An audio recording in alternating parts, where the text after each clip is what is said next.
Hi, I'm Konstantin Baum, Master of Wine, and today we're going back in history. Way back to a time when Richard Wagner was an up-and-coming musician, baseball was a new trend sport, and rubber bands were a recent invention. How are we going to do that? Through the power of wine. To be more precise, with this 1845, 177-year-old Madeira wine that has survived centuries but is not going to survive this tasting. But the question remains, am I going to survive it?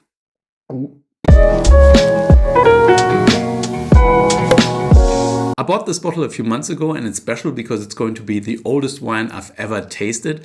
I paid €1,000 for it, which is an insane amount of money for a bottle of alcoholic liquid, but I doubt that I would find anything this old at a lower price. This wine was made 100 years before the Second World War ended, in a world without cars, phones and hamburgers.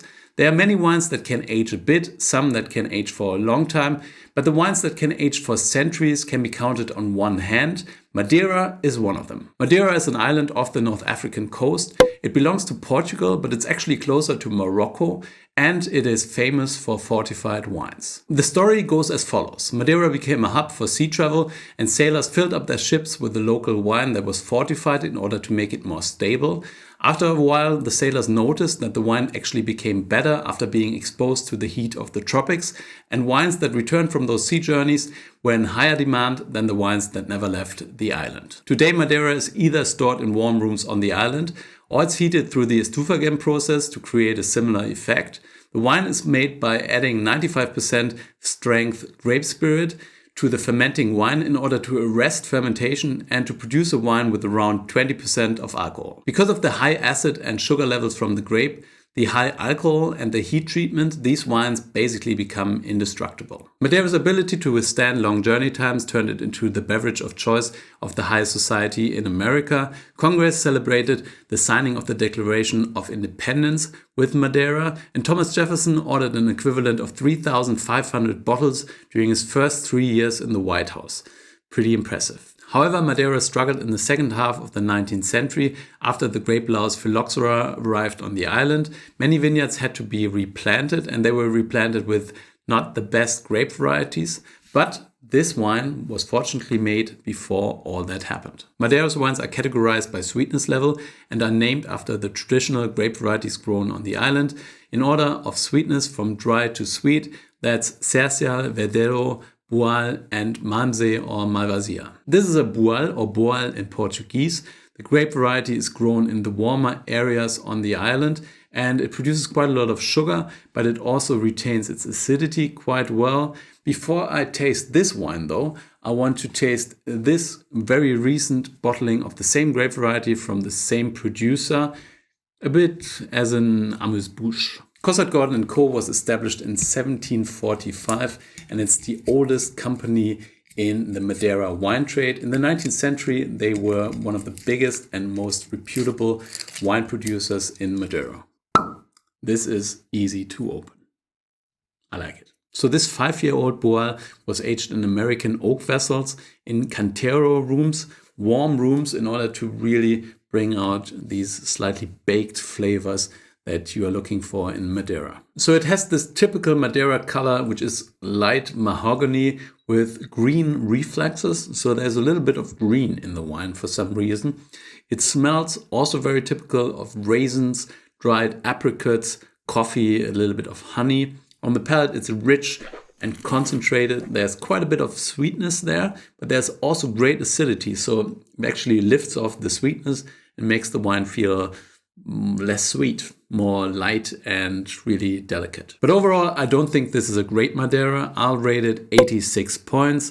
It's well made, but it's not amazing. But now let's taste the wine that is 35 times as old as this. Well, technically the 1845 is a Solera wine. The Solera was started in 1845, but we don't 100% know how much of the 1845 is still in this bottle. The wine is usually topped up with new wine on a regular basis. This process was introduced in Madeira in the 19th century in order to make the best wines last for longer, but it's more associated today with sherry production. This Solera was started in order to celebrate the 100th birthday of the company, so it better be good. I'm not 100% sure how to approach this because I don't really know what's under this capsule. This is a mix of wax, it seems, and maybe there's another capsule. Yeah, there's another capsule underneath. So there's a capsule and then wax on top, and the wax is coming off already, so bear with me here. Opening these old wines is always a little bit messy. I know lots of you will complain that I broke the cork off, but what should I have done? I mean, I couldn't just pull the corkscrew through this top. I had to take it off. So let me just do my job, okay? Madeira can be stored standing upright. Sometimes it's even better because the alcohol in the wine is so high, it might deteriorate the cork even faster. So the wine is pretty stable. It won't go off just by storing it upright. And you might actually protect the cork by doing that. That was easy. That was faster than I thought it would. But I got it out in one piece.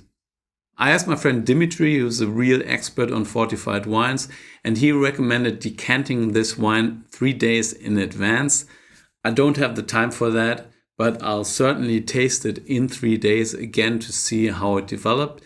But I'm going to decant this wine now. Usually I don't necessarily like to decant really old wines because I find oftentimes they fall apart as soon as they are being exposed to too much oxygen.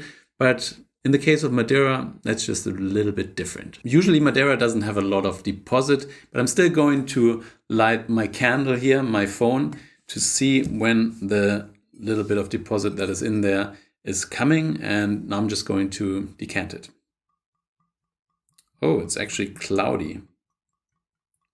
So what you need to do when decanting is you look through the wine in order to see when bits and pieces start floating through the neck of the bottle, and then you stop decanting. Fascinating stuff. Check this out. This is actually a little bit cloudy, even though I kept the bottle standing up for weeks, but still a little bit cloudy. So now it's time for the big reveal. The big tasting, whatever. I'm excited. Yes, this is cloudy, but I actually found a tasting note from Wine Spectator from like 20 years ago, and they were also mentioning that it is slightly cloudy. So I'm guessing that's just normal. But who cares about how it looks? What does it taste like? Deep. I'm actually getting goosebumps. This is beautiful, but so deep and dark. There's flavor of coffee, mocha, chocolate, a little bit of like syrup, sugar cane syrup, and there's also a little bit of banana flavor coming through. Super complex, but really dark. The alcohol is also really elevated. There's quite a lot of it hitting your nose, but it's not rough. It kind of makes the wine feel lifted in a way, but you can certainly feel it. On the palate, it's super rich, a little bit aggressive. Again, the alcohol is coming through. There's a bit of grip and just general aggressiveness towards my taste buds.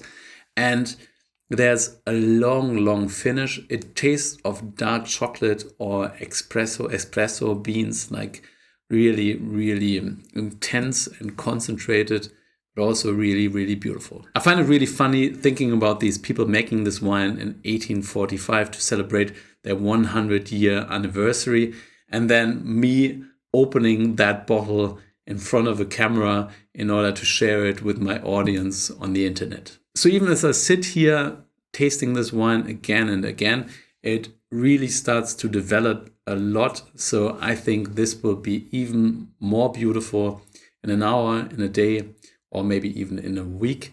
So this is now showing some minty character. There's much more complexity coming through as the alcohol slightly burns off.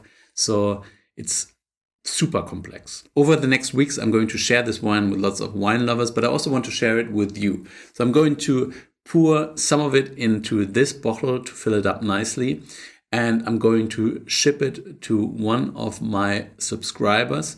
So if you're a subscriber, then comment down below and let me know why you think you want to taste this wine. You obviously have to be of legal drinking age in your home country. And I will pick one. Maybe you guys will help me pick one.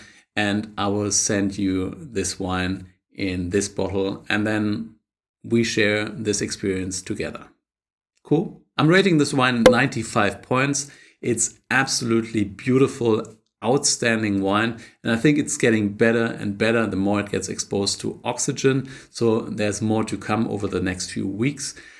Crazy, 177 years and it's still there. So thank you for watching. If you liked this video, then please like it down here. Subscribe to my channel if you haven't done so already. Leave me all of those comments below this video. I'm so looking forward to picking one of you guys as the lucky winner. I hope I see you guys again soon. Until then, yes, I'm staying thirsty and you stay thirsty too.